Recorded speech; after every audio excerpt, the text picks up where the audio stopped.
Okay guys, this is a video of your new Kreos 5010. So new fit Ducato cab, 160 brake horsepower. Alloy wheels guys, just try and be careful with those, they're diamond cut.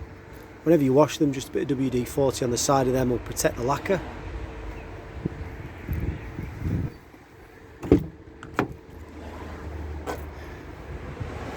Electric mirror is on the knob here, operates both top and lower mirror, and you've also got your electric windows and your central locking key button here. The rhombus blinds just built into the pillars. Just squeeze the two plastic notches there and the blind releases, and then slide the blind along the rail. Just try and be careful with them, they're quite fragile, and that seals off your cab windows. Exactly the same for the front and exactly the same for the passenger. Again, when you're locking them back into situ, just pull them free of the magnet. Make sure that the arm is straight and that they're locating in the receptor there, and click them back into place.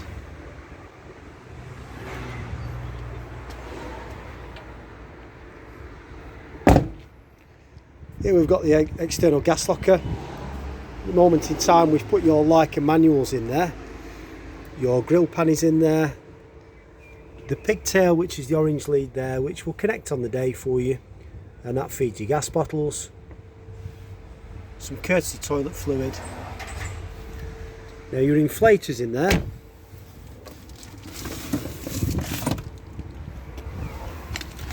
So just be careful with the inflator guys. I'll just open the packet.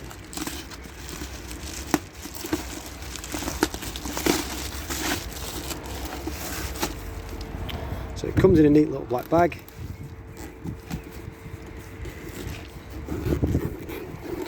And you'll notice on the inflator itself that you've got sign of an air pump. You flick that over, that generates air. It's got a little 12 volt feed plug that fits into the cab, and then you can put air in any of your tyres.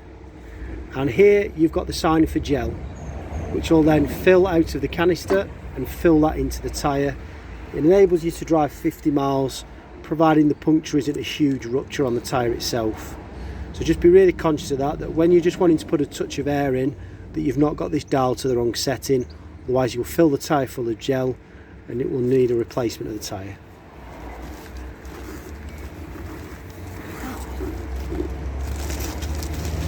Pop that back in there for you. So that's the gas locker, holds 2 cylinders. Habitation door, yours operates on the central lock-in that operates the cab, and it operates your habitation door. You've got steel pins to steel housing, so it's nice and secure.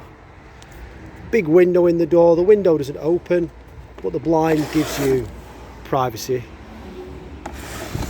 Bin on the door itself. Door fly screen just slides across and pushes into place. Gives you a nice fly screen across that entire door. Just make sure that you try and keep the trough that slides in down here free of any grit. If grit builds up in this tray, it can rupture the bottom of the fly screen. It needs a whole new fly screen and frame, which is quite costly. The electric step works independently, so you don't need to be plugged into mains, and you don't need your control panel on. And the switch is just here at the side. Press it up, step goes in, press it down, step goes out. Pool light just underneath there guys, so when you come back and it's dark, it illuminates this area here for you. And the locker just to the left, great for things like slippers or boots, still quite deep. You've got your side skirt locker underneath there, but I'll show you it better from the other side. But literally just lifts up, gives you loads of storage within that double floor. Your fridge vents, just be conscious that you don't cover them with anything. If they're covered in any way, a plastic bag gets sucked to them, anything like that, the fridge will fail inside. Cassette toilet, dead simple, so just pull up on the lever, cassette slides out. It's quite nifty. It's on little wheels. So when it's ready to be emptied, just turn the spout to one side, undo the top, pour away. As you pour away, if you press this button at the bottom here, it helps the cassette vent. Just be careful, it really does increase the speed of the effluent coming out then. When you've finished, top back on, slide this back down into situ, slide it back in its housing, and just make sure that this clicks into place so that the receiver there is inside the indentation. If it isn't, whatever's going on in the toilet will end up spilling out into your cupboard, so it's quite important that. And then that locks as well. So garage door, absolutely massive, one of the biggest in production. So here you've got some great features in here. You've got 12 volt feed in the back, and you've got a 240 feed.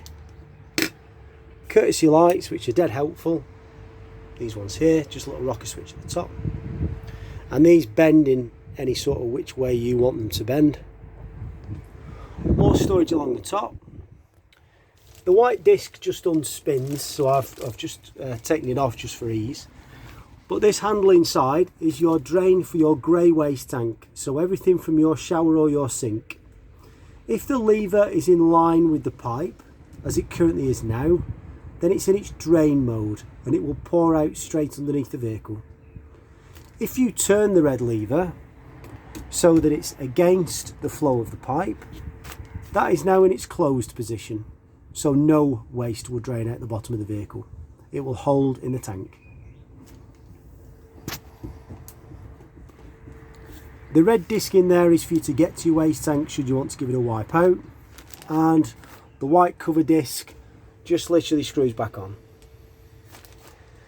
Next to it you've got your fresh water, so it's all good because it's all housed within this double floor system and it all flows along with your pipes here. You'll notice these are your Aldi heating pipes and further insulation packing, so it'll make sure that this doesn't freeze in any cold climate.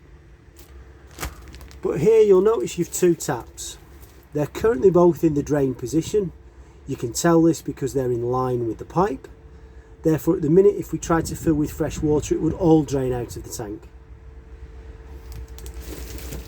If you close them, so we'll just close these, just for ease.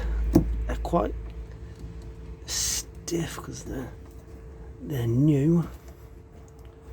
There we go. And that one there. So they're against the flow of the pipe, so they're both closed. The freshwater tank holds 120 litres. You'll notice that this pipe here is higher than this pipe here. So if you just drain this one, like so, the tank will drain 100 litres out and it will leave 20 litres in the tank, which is your payload carrying capacity, and it also enables just a night stay. If you then drain this side, you will drain all the water out of the tank. Red disc enables you to gain access to your fresh water tank for cleaning. And this is just a locker at the front. And you push it up and shut it into place.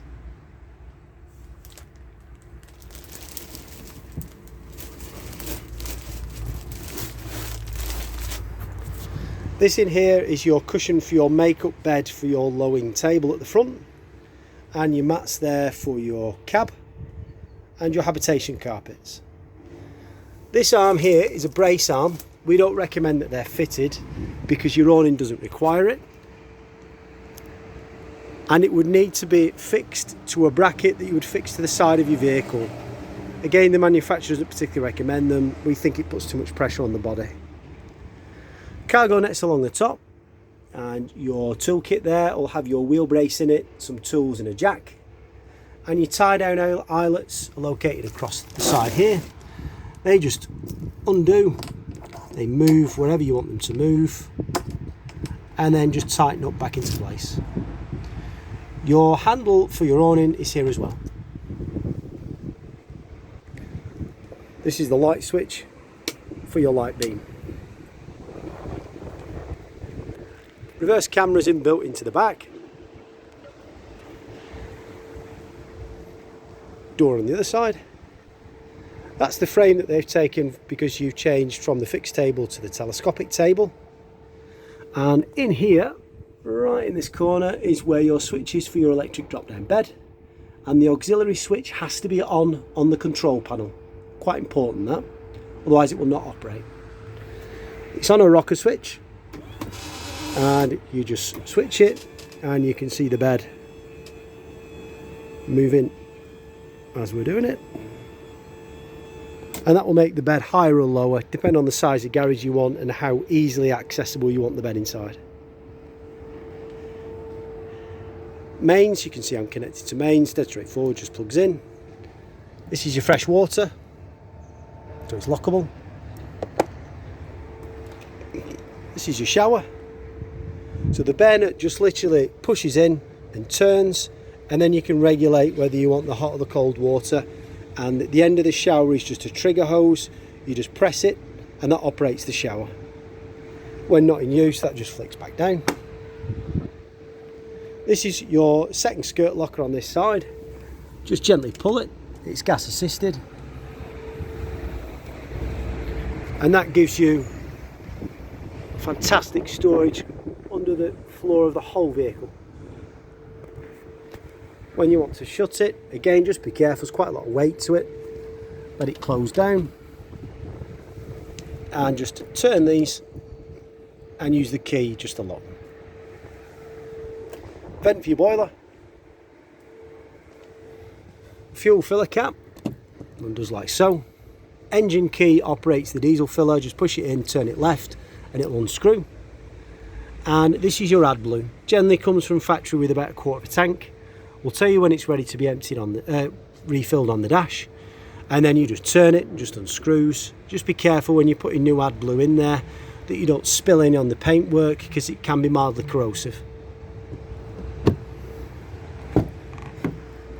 Cab side, again, we've got the same Remis blind system as mentioned earlier. To pop the bonnet, just pull the lever and down the bonnet comes.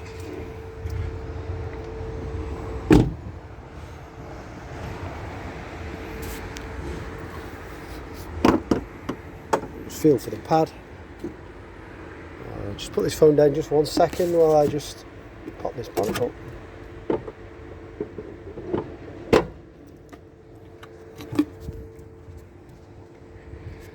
There we go.